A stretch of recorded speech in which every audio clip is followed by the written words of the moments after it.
Welcome back to Ultima Gaming Live Season 2! Episode 3. Episode 3.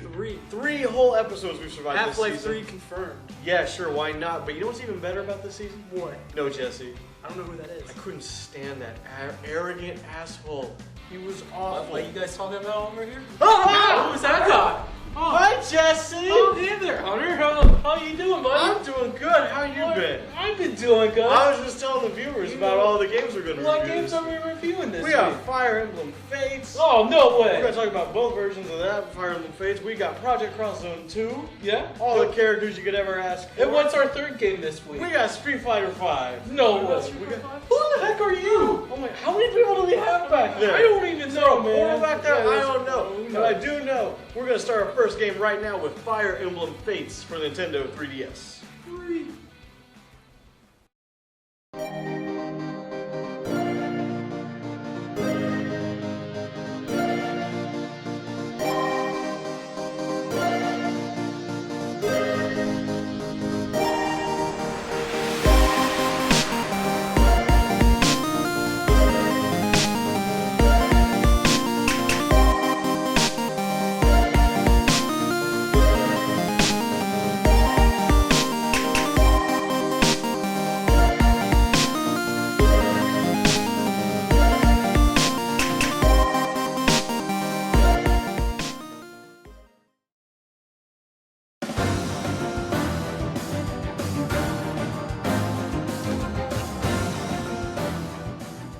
Fire Emblem Fates is the latest installment in the long-running Fire Emblem franchise.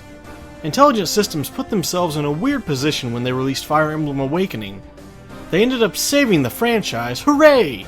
But in the process, ended up splitting the fanbase. The series has always been known for being brutal and unforgiving if you make a mistake.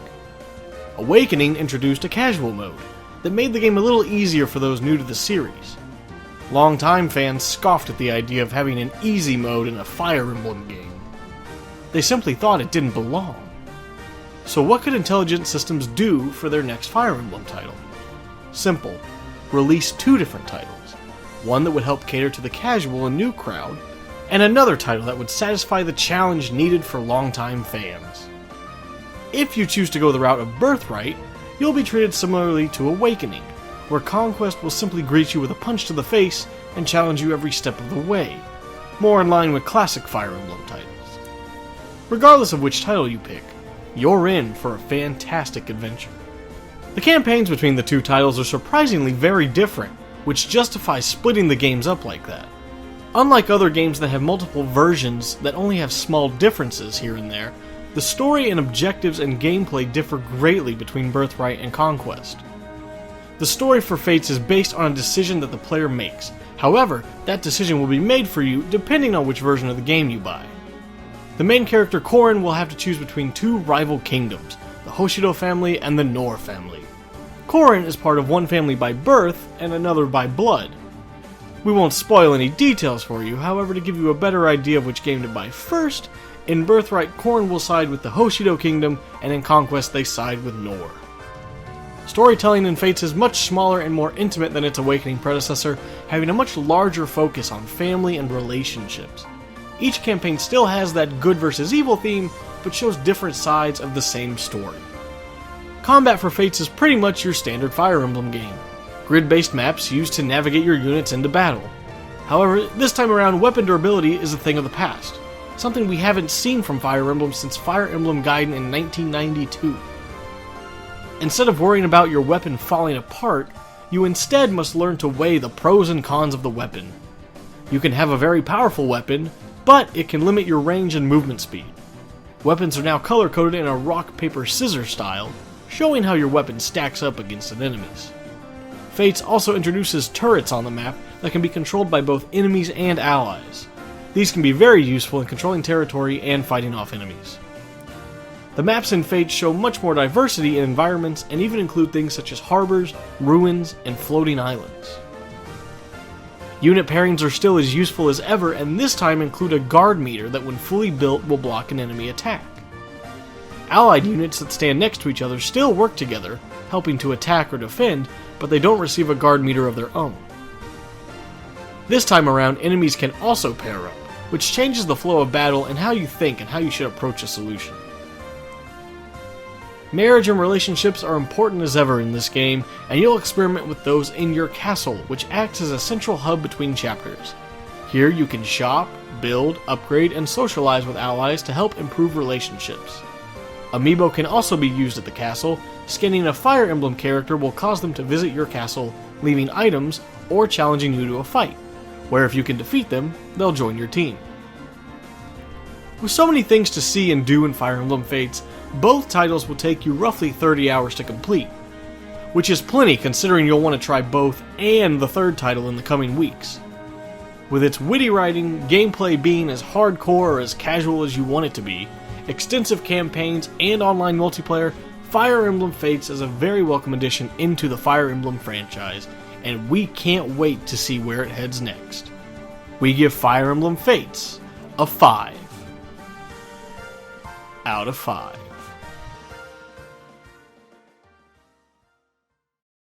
So that was our review for Fire Emblem Fates for the 3DS. I am so happy. It is a good time to be a Fire Emblem fan. Yes, it is. I love Fire Emblem so much. 2 games in the same year. 2 games in the same year, and a third one on the way as well. That's great. It's great. It's great. You know what else is great though? What's great? Street Fighter V. Street Fighter 5? Street Fighter V is amazing. It is probably the best Street Fighter game I've ever played. Let me tell you why that's blasphemy, first off.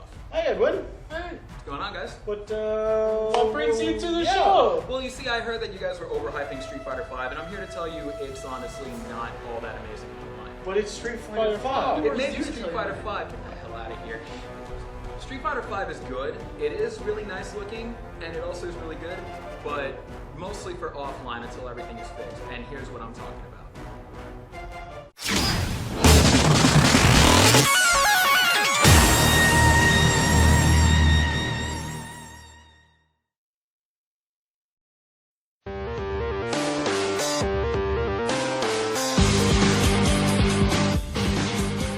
Do you like fighting games? I like fighting games. Do you like Street Fighter? We'll say no more, because Street Fighter V is exactly what you need in your life. Is what I honestly wish I could completely tell you. Street Fighter V is pretty enjoyable. After playing the final rendition of the beta, my hopes weren't all that high. However, when the final version of the product came out, I was stunned. The gameplay is on point, the response time is superb, and everything about this game made me so eager to try out all 16 characters. Speaking of characters, let's look at the roster. This roster is by far the healthiest set of starting fighters Street Fighter has ever came up with. From the veteran World Warriors, to returning alpha characters, to the fresh newcomers, neither character plays the same. Not even Ryu and Ken, aside from their traditional Hadouken, Dragon Punch, and spin kicks, the V skills, replacing the focus attacks from the Street Fighter 4 installments, are downright awesome. From Ryu's parry function from Street Fighter 3 Third Strike, to Kami's spinning knuckle, every V skill will dazzle you in ways you've never seen before. The V trigger is also a new mechanic that replaces the taunt commands from Street Fighter 3 and 4. Unlike the X Factor mechanic in Marvel vs. Capcom 3, which gives your characters a boost in overall stats, the V trigger allows certain characters to raise their stats only in their specific style of fighting. For example, Ryu players use the V trigger and allow a type of electric add-on to his moveset, giving him more stun and damage, as well as changing his super move, Shinku Hadouken, to the legendary Denjin Hadouken he had in Third Strike. Other characters, such as Kami, earn a boost in speed and mobility, while other characters like Vega, or returner from the Alpha series, Rainbow Mika, have more wider ways and higher priority from their original attack positions. The stages are also pretty fun to just look at. You'll see cameo appearances from other characters in the franchise if you concentrate enough on the background. One stage even features Alex from Street Fighter 3 in the background, and even cheers the players on as the match progresses. The soundtrack for every stage is so great to listen to that it'll make you not want to play, so you can listen to it more and more as the match progresses. Certain things happen to the stages, similar to how it was with other Capcom fighting games like Capcom vs. SNK 2. Some stages can change appearance from day to night, the soundtrack might change to a more intense version, and even some stages can be interactive with each other to give you more fighting space. But is Street Fighter V really the meaning of perfection? Sadly, the answer is no. Story mode is really lacking. With only a few matches to go by, playing the story mode of Street Fighter V will get by pretty quickly. This is a pretty sad way to start casual players off, considering how there are fighting games out there for the next generation era with a solid story mode such as BlazBlue, Guilty Gear, Mortal Kombat X, and even Killer Instinct. Another sad feature lack is no arcade mode, which was another good thing for casual players. Lack of an arcade mode kind of brings down the fun for this game's options. Speaking of, the online multiplayer, good luck. The game takes a long time to just look for an opponent, some matches even lagging out in between both players. Never have I seen a netcode in need of so much polishing. The online mode makes playing with your friends into a struggle no matter how good your internet connection may be. Not to mention the fad of rage quitters, in which they do not get penalized unlike their previous titles, is a serious problem. With these problems stated to be solved through the future patches, one can only hope. Street Fighter V is a downright okay game. Sure, everything looks nice, much better than that of Killer Instinct and Guilty Gear in all honesty, but all around, it's not good off the bat right away. But for the hardcores who play competitively, just stick to offline versus mode. Capcom may be fixing these problems as we speak, but day one impressions are long lasting as we're all aware of. Street Fighter V gets a solid count of 3 Hadokens out of 5.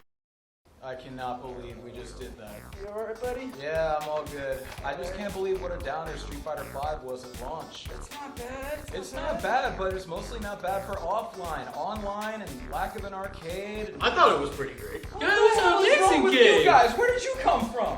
Well, you see, there's like a rip down here, and it's like it goes to another dimension. It's like a zone. We were wondering how you showed up here, because you're like never in the show anyway. Hardly. I mean, come on. I don't know, something weird's going on. All these dimensions are crossing right now. Crossing of dimensions. Wait, what? Yeah, like a zone, a special zone that just crosses. So a zone of crossing? A cross zone, yes. Sounds like a project I once did. Yeah? That sounds like a project. You know, this reminds me of a game. Project Cross Zone 2.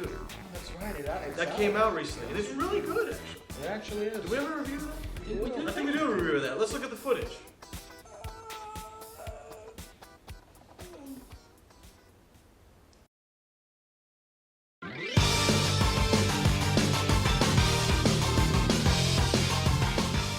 It's not every day that ninjas, yakuza, and lawyers all get together to help save the world. And yet, that's just the surface of Project Cross Zone 2. If I had to describe Project Cross Zone 2 to somebody who had never heard of the game, the best way I could do that would be to call it absolute chaos. And I mean that in a good way. To be honest, I wasn't a fan of the original Project Cross Zone. I felt the overall pace of the game was just way too slow, and the gameplay itself felt really repetitive. So going into this review, I didn't really have high hopes. And yet, Project Cross Zone 2 is everything a sequel should be, expanding to new ideas while greatly improving upon the original. Project Cross Zone 2 is a tactical RPG using a grid-based system to move teams around the map. Eliminate all the enemies, and you move on to the next stage. But the combat in this game is much more than simply approaching an enemy and pressing A. Positioning your character to the side or behind an enemy can give you a nice advantage, and will allow you to cause more damage. Once your character is in place, a combat sequence begins. Here, players can create combos using their team and timing attacks just right. Every hit counts, because you're only allowed 3 combos per turn under normal circumstances. A few new nice things to the combat system include charge bonuses and mirage cancels. Charge bonuses are awarded each turn for an attack that isn't used, making that move stronger on the next turn, as well as earning you more EXP. Mirage cancels can be used to slow down time, aiding you in performing certain combos and granting you an additional attack. Special attacks do more damage than Mirage cancels and are beautifully animated and jam-packed with all sorts of wonderful over-the-top action. So it's up to you to decide the best course of action to take during combat. The maps in the game are fairly straightforward for the most part. While the main objective is always to take out all the enemies, there are also some instances where you'll be told to avoid certain objects. Maps also have different traps which can hurt a player or even an enemy on occasion. Generally, you'll move your team in one direction, but sometimes an enemy will appear midway through the mission behind you, causing the team to split up. While most of the maps in the game are fine, there's a couple of annoying ones, but despite this, you won't have any troubles. The story of Cross Zone 2 begins several years after the first title. We start out with Leiji Asiru and Xiaomo as they search for a team to help uncover the secrets of the gold chains appearing in multiple dimensions. Each chapter works the same way, starting out with some dialogue and story, moving on to action, back to story, and repeat. Chapters will usually take players roughly a little over an hour to complete, with a total of around 50 hours of gameplay. Characters in Cross Zone 2 are a mix, containing both old and new faces. Different characters will also have different skills, so it's important to learn who to utilize when. Of course, that doesn't mean you can't play favorites. I use Segata Sanshiro, Kazuma Kiryu, and Mega Man X whenever I can. Project Cross Zone 2 is a beautifully wrapped up love letter to any Sega, Capcom, and Bandai Namco fan. It's a fantastic title to start out 2016 with, and in terms of quality, blows its predecessor out of the water. For this reason, we give Project Cross Zone 2 a 5 out of 5. So that was our review for Project Cross Zone 2 for the 3DS. 2, very good game. I love it so much. I'm so glad you guys could be part for this week's episode of Ultimate Gaming Live. Thank you so much for watching. And why are you still here? Yeah. Why am I still here? The portal is still open back here. It's still open? Cool. Yeah, it's pretty cool back here. Huh. Well, kind of, but I mean... You don't belong here. It is true. I really honestly do not belong here. Get out. Yeah, I'm out. Get out. Just get out of the show. Get Why out. is he still co-host? Why are you still here? Why are you Good still point. Get out. Get out of here! You're gone! You're fired! either. You trash! Ah, God. gosh. How do all these people end up on our show? Oh no, man. I don't know. We need to close that portal. So back Edwin's there. gone, Thomas is fired, you and me on the couch. All Yeah, right, we're back! Yeah! Woo! Woo! Yeah, you can still make videos every now and then. Okay, cool. Okay. All right. Thank you guys for watching. We'll see you next week. Yeah!